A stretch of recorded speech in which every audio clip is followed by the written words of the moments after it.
అనకాపల్లి జిల్లా కేజీవీబీలో 10వ తరగతి విద్యార్థి గర్భం దాల్చిన ఘటన ఆలస్యంగా వెలుగులోకి వచ్చింది.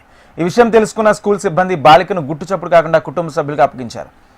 గొలుగొండ మండలానికి చెందిన ఓ బాలిక అమ్మమ్మ సంరక్షణలో ఉంటూ కేజీబీవీలో 10వ తరగతి చదువుతుంది. అయితే ఆ బాలికకు 2 రోజుల నుంచి వాంతులు అవుతుండడంతో స్కూల్ సిబ్బంది చికిత్స అందించారు.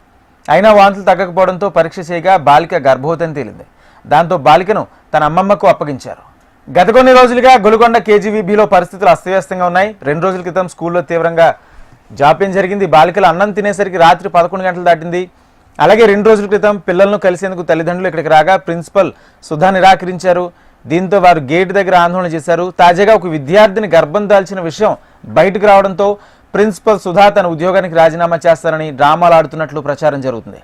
దీనిపై ఇన్ఛార్జి ఎంఈఓ సత్యనారాయణ ఆమెకు ఫోన్ చేసి వివరణ అడిగారు.